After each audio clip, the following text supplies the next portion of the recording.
My intelligence report is on abortion legislation, and my report is aimed at decision makers and government officials. With abortion legislation being passed in Alabama and many other states, this is creating an uprise in anger and protest, as we are seeing. Some of the key judgments that I take away from my report is that the legislation passed will spark national and global debate and protest.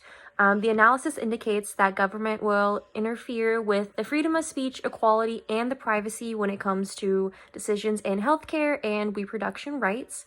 The second key judgment is abortion legislation will bring about major changes in the healthcare system, including extended periods of time in prison for those that conduct the abortion, such as doctors facing 99 days in prison. The analysis indicates that the legislation passed by the states and federal government will be in more favor of those that support pro-life, leading to outrage and questioning if the state and federal government should have the ability to make decisions on the human body as well as reproductive rights. The third key judgment is that debates will be sparked worldwide, leading to all eyes on America as the laws passed evolving reproductive rights lead to inequality amongst women and even members of the LGBTQ community. They end up not having the access they need to healthcare that comes along not only with abortion but reproductive rights as well. The analysis indicates that these laws further decriminalize and control women and the use of their bodies. So my analysis when analyzing the tweets that I chose were that majority of them were political, pop culture, or comedic, and had senses of frustration as underlining tones. Those that were politically fueled were from people typically discussing a woman's right to make decisions for her own body and if the government should have a say in what the woman decides.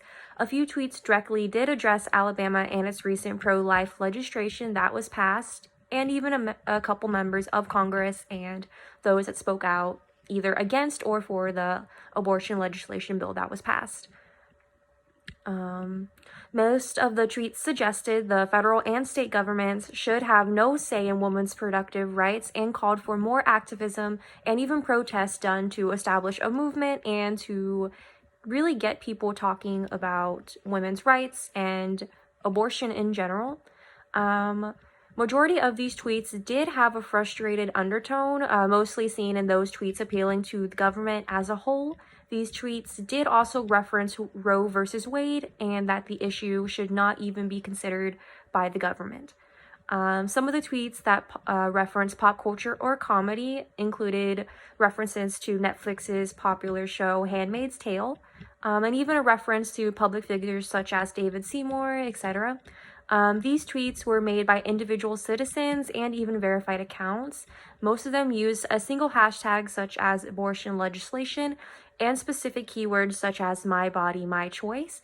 These accounts did sway heavily into pro-choice and were aimed more about spreading their message and their viewpoint on the government being able to pass abortion legislations.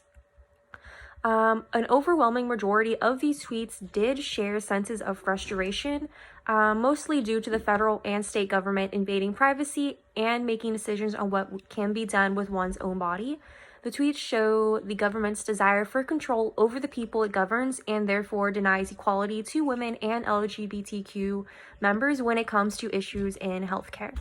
The frustration does lie within the government denying rights to those wanting to make their own healthcare decisions and enacts harsh punishments for those that do end up making their own decisions, such as them being charged with first-degree murder and spending very long bouts of time in prison. The abortion legislation is a very heavy topic that does need to be treated as such.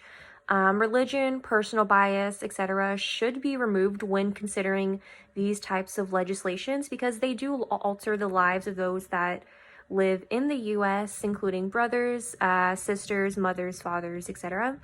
The biggest bias that I ended up running into when conducting my research was selection bias. I tended to find myself leaning more towards tweets that had similar themes and undertones because I had a specific thought process myself going into the assignment.